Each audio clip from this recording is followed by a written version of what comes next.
श्री भक्ती 108 या चॅनलवर परत एकदा सगळ्यांचं स्वागत आहे. अध्याय 13वा. श्री गणेशाय नमः. संत महात्मे या भुवरी भक्तगणांचे कैवारी सगुण रूप हे ईश्वरी जनकल्याणस्तव असे. गोपसखा श्रीहरी पावा अधरी तो धरी धेनू चारिता वनांतरी वत्सन करीती पयपाणा.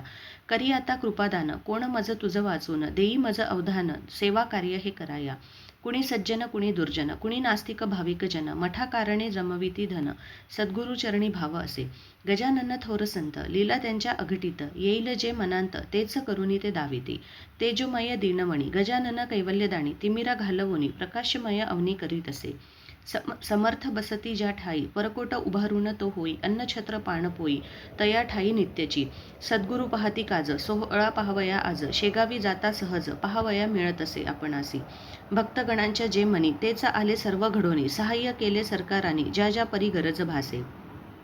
येता काही अडथळे समर्थ वदता ते टळे गजानन कृपेमुळे सहज साध्य ते होत असे.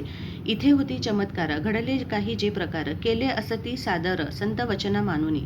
सवडद नामे गावात गंगा भारती होता राहत कुष्ठरोगी अतित्रस्त संत दर्शना तो पातला. डोके ठेविले पायावर चापट बसली गालावर उभा ठाकला जोडिले कर कृपा सद्गुरूची व्हावया. लाथा बुक्क्या थापडा खाई संत गजानन कृपा होई थुंकले महाराज त्या ठाई मलम मानुनी तो लाविला. घाण वाटली ती जनाला जन बोलती टोचून त्याला खंत नसे त्या मनाला व्याधीरहित तो जाहला. गंगा भारती वदे जना व्यर्थ न करावी कुसंबना थुंकी नसे हा मलम जाणा विनम्र भाव सांगत असे. स्नानास बसती गजानन तेथील माती ती आणून तिचेच करून लेपण पूर्ववत तो जाहला. सुगंध असे मातीस भारती ज्या सांगे त्या जनास सत्य न वाटे कुटाळास प्रत्यय तयांसी दाखवला. कुटाळ तो शरण आला वंदिले गजानन चरणाला गर्व त्याचा तो निमाला संत कृपेने सहजची. नित्यनेम गोसाव्याचा एकतारी वर भजनाचा त्याच नामी रंगली वाचा संतुष्ट गजानन ते जाहले. कुष्ठरोगी झाला बरा पत्नी आली न्यावया घरात त्यागिले त्याने संसारा काळ तिथेच घालविला.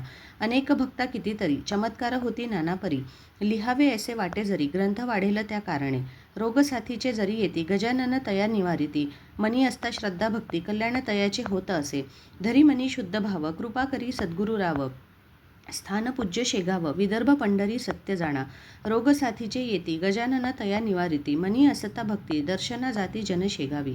श्यामसिंग मुंडगावचा लाभ घेण्या दर्शनाचा मार्ग धरी शेगावाचा दरबारी त्या पातला.